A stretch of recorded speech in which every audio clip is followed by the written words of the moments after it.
Gentlemen, what can I do for you? I was hoping to speak with Mademoiselle Farquhar.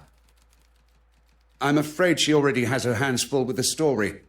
Unless you've come with a bigger one than what she's working on.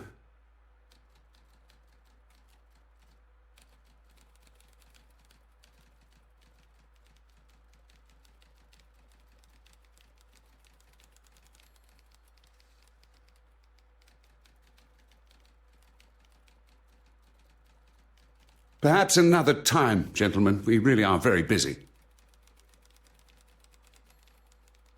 Perhaps another time, gentlemen. We really are very busy. Perhaps another time, gentlemen. We really are very busy. Let's not be so hasty. That could be just what we need. Gentlemen, what can I do for you? This is your office. It's very impressive.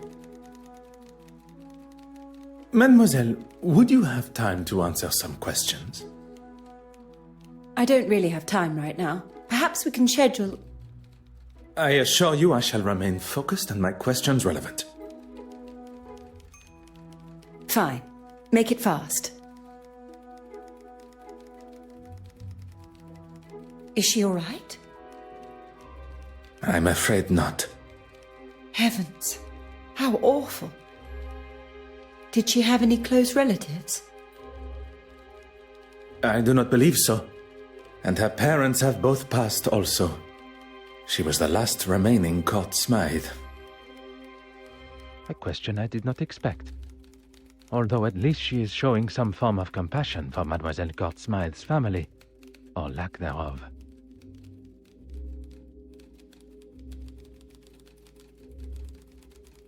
I only met her recently in a professional capacity. What are they going to do with her exhibit? I cannot say, but they may not be as forthcoming with her work now. I'm sorry, Detective. I don't understand. Mademoiselle Court Smythe was behind the painting's disappearance, and a forgery was discovered in her apartment. So she stole the original and made a forgery? What heavens for? That we are still yet to learn.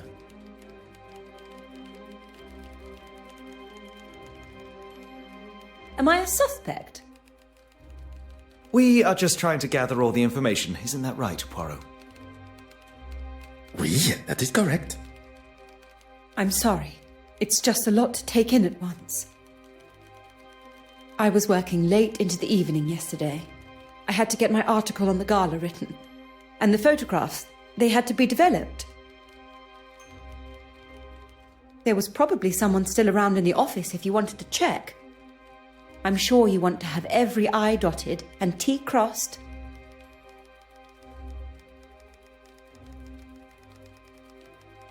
Really? I must have been so busy not to notice him. At least you can be sure of where I was. Was there anyone else present in the office? If Mr. Aylesworth was there, Nathaniel, my editor, must have been.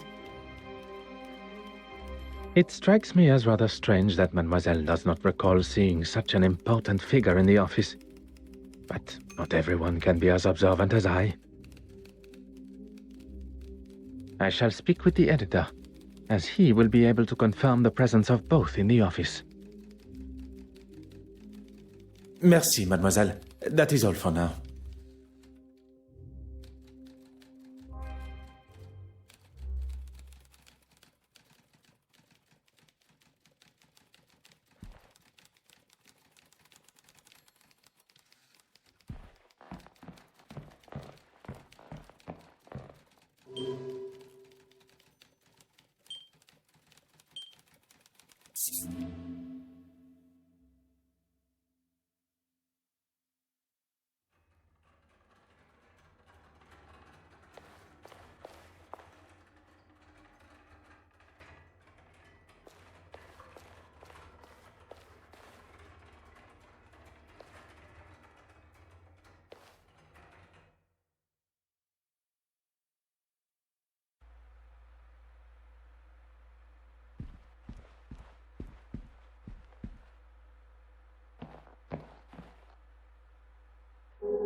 What do you need? Merci, Mr.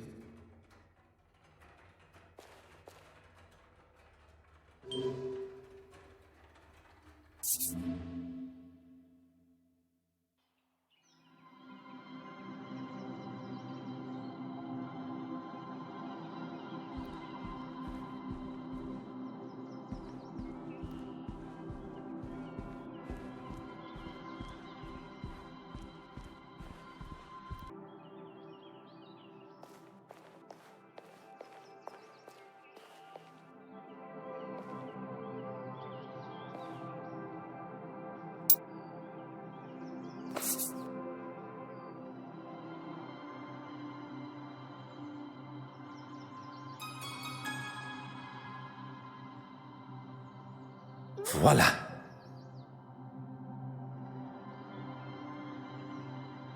Your Grace, now that Bartholomew has been found, would you... As my way of thanks, I'll answer your questions.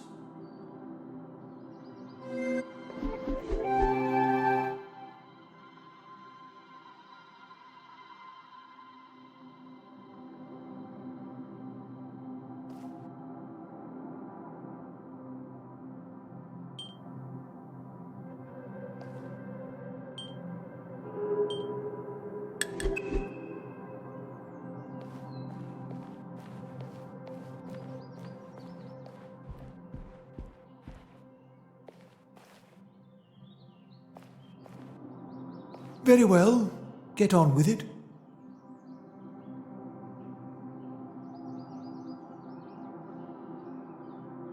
I hope that comes from an inquisitive nature rather than a place of accusation. I was at a museum trustees meeting, trying to finally make a decision on that girl. You mean Mademoiselle Warbeck? Who else? She's running that museum into the ground.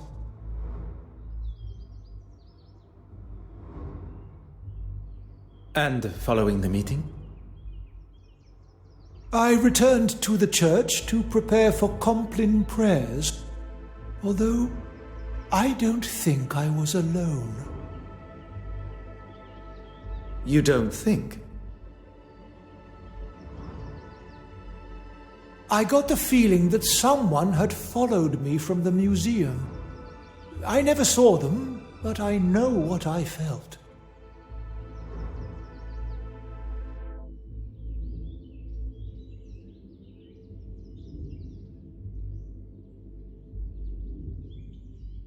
None.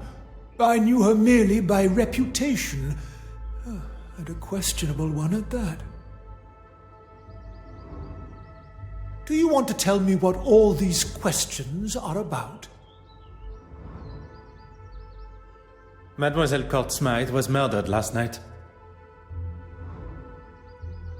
If you plan on being the bearer of such news, perhaps you should think of going about it with a little more civility. How did the young girl die? There was a fire in her apartment, although it wasn't the flames that took her life, but poison. Arson and poisoning. Oh, what is this world coming to?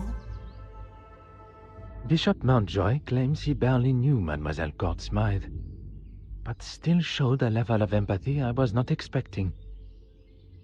Perhaps I judged his blunt facade too quickly.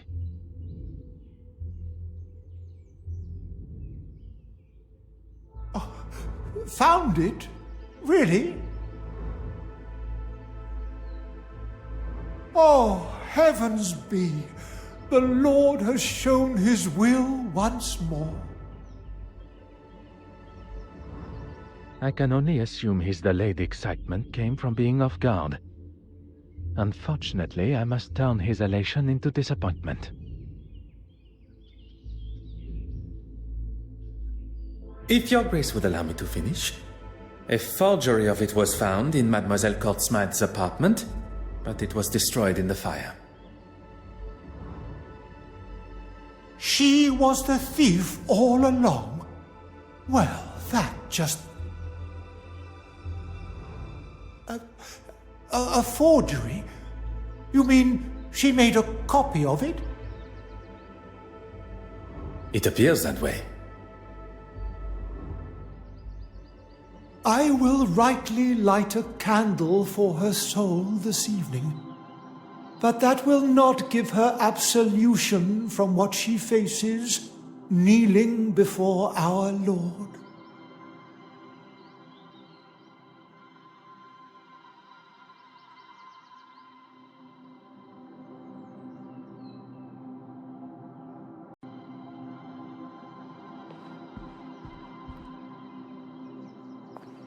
Aha.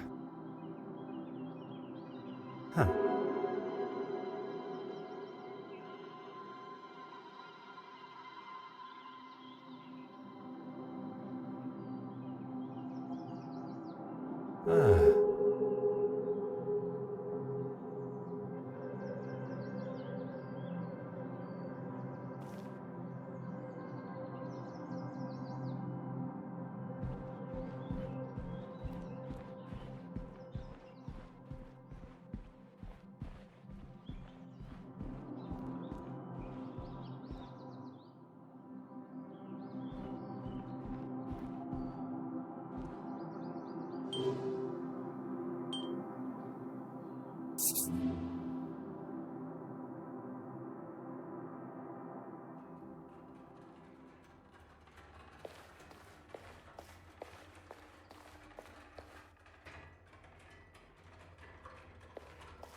It looks like she was telling the truth after all.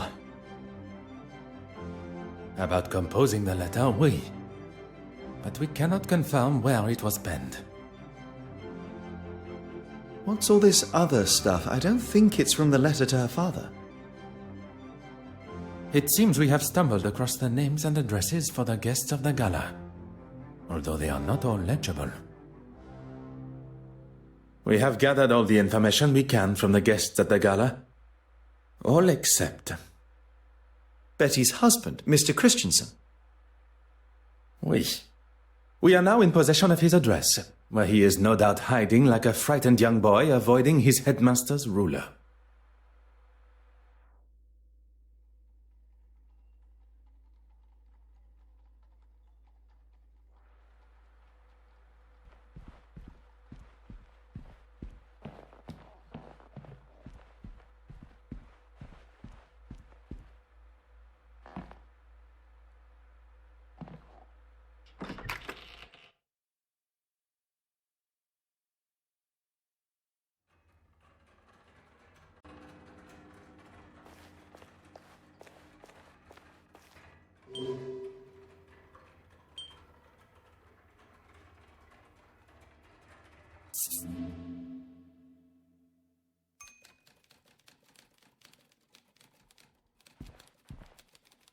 Oh.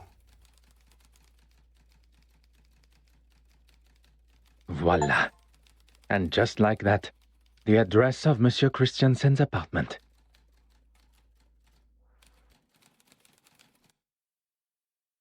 Remind me why we've lied our way into a man's apartment while he's not here? Monsieur Christiansen was accused of harassing a young lady who has now been murdered, and he has not been seen since, even by his wife. Does that not strike you as peculiar? Do you really think he could be capable of murder?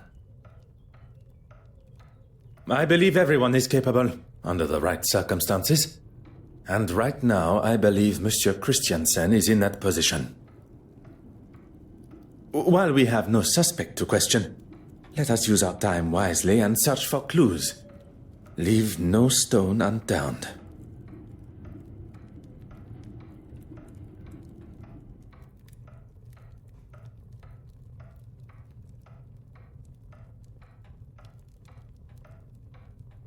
Monsieur Hastings, your assistance is required.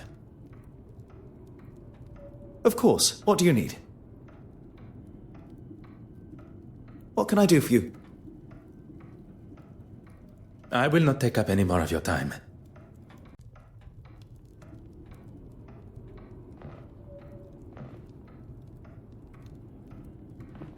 Huh. Huh. Uh-huh.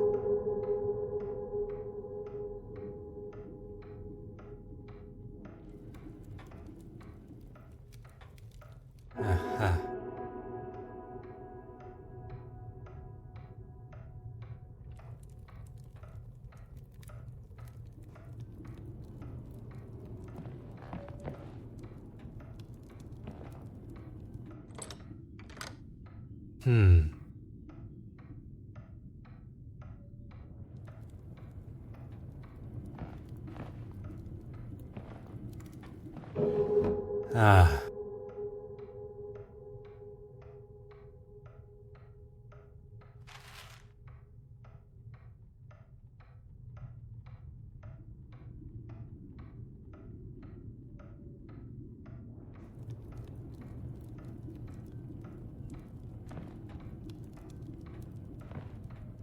Huh.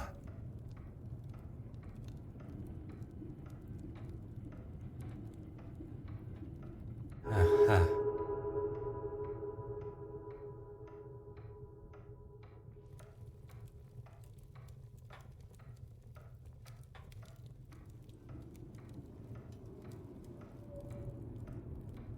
Huh.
Ah.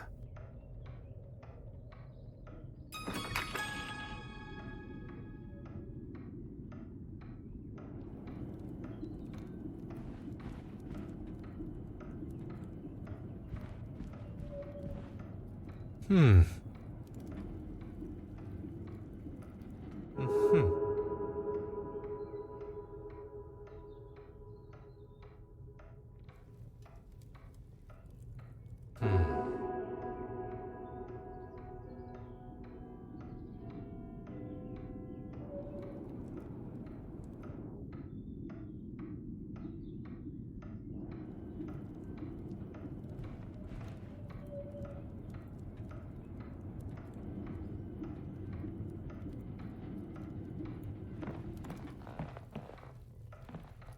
Monsieur Hastings, your assistance is required.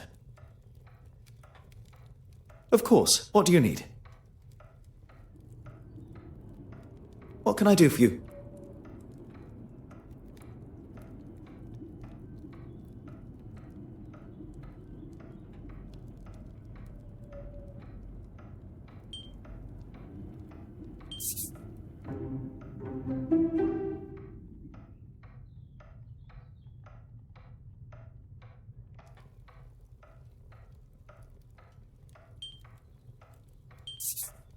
Monsieur Christiansen was at the scene of the crime smoking with Mademoiselle Court Smythe before her death.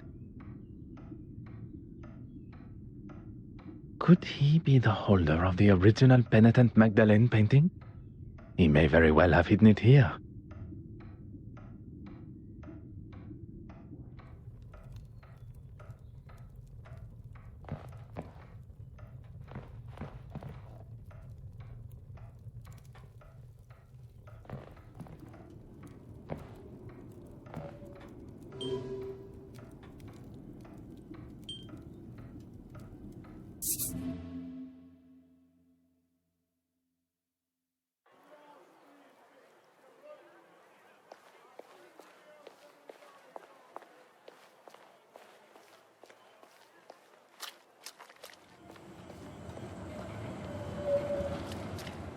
Ah, Poirot!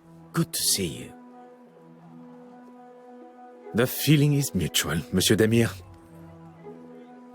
You and your formalities. Let's talk over here. Is everything all right? Miss Farquhar is interviewing Betty. I thought we should talk privately over here. I heard about Irene. Tragic news. And what's this I hear about poison? Who told you that? It doesn't take long for news like that to spread in this city. I would appreciate some discretion between friends. But oui, Mademoiselle was poisoned. Anything I can help with?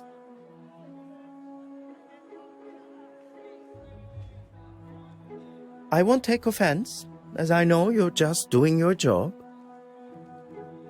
I attended the evening performance of Betty's show. Anastasia and I had a grand old time. She accompanied you as your date? She was at a loose end after the gala. Don't worry, I'm not here to tread on any toes.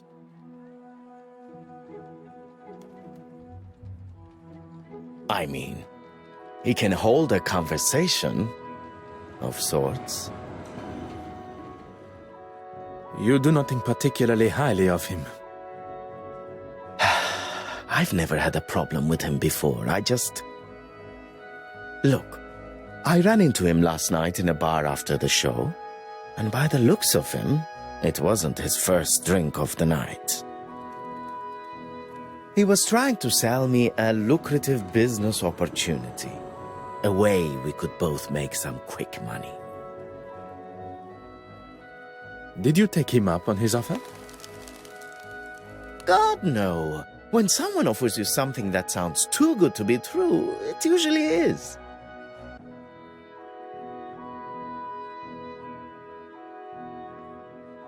That was some weekend.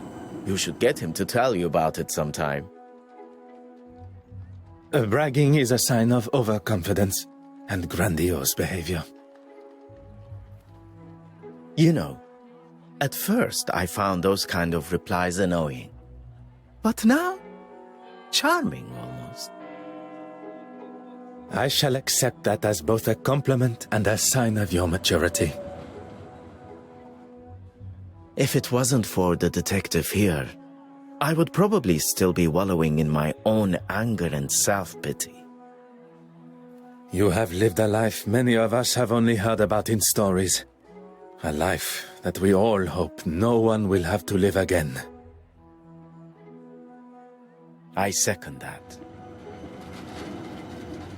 Your family must be proud of the man you have become, as am I.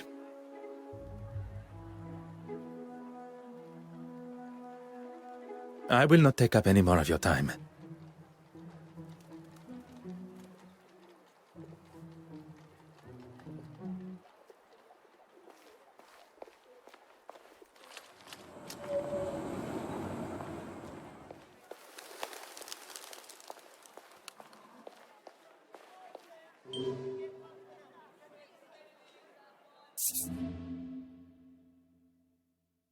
Gentlemen, you're back. Allow me to introduce myself properly. I am Detective Hercule Poirot of the Kingdom of Belgium's police force. You should have led with that before. Nathaniel Dryden, editor of the London Illustrated News. My apologies. I was not aware of your position on our initial meeting. That's quite all right. You were still more polite than most of the people that come through my door. What can I do for you?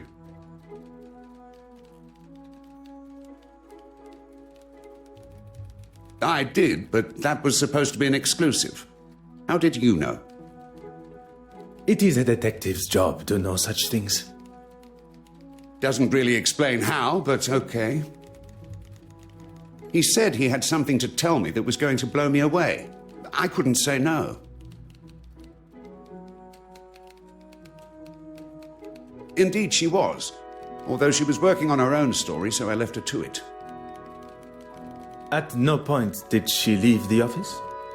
She's a very hard worker and won't leave until the story is just how she wants it. Needless to say, she outstayed me.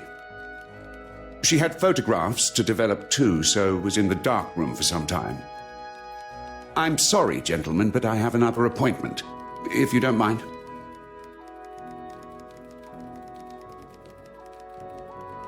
This place is usually full of all sorts that think they have a story for us, or want to know more about something we've published. I was meaning to mention that to Florence, actually. Mention what, monsieur? A young foreign girl came in asking about a piece that was on show at the museum. Originated in Eastern Europe somewhere, and Florence had written an article on it. Did she say why she was so interested? She said she was researching its journey from its first home with an affluent family. I forget the name. I couldn't tell her much more, besides that it was going to be moved from the museum shortly. No doubt into another exhibition somewhere.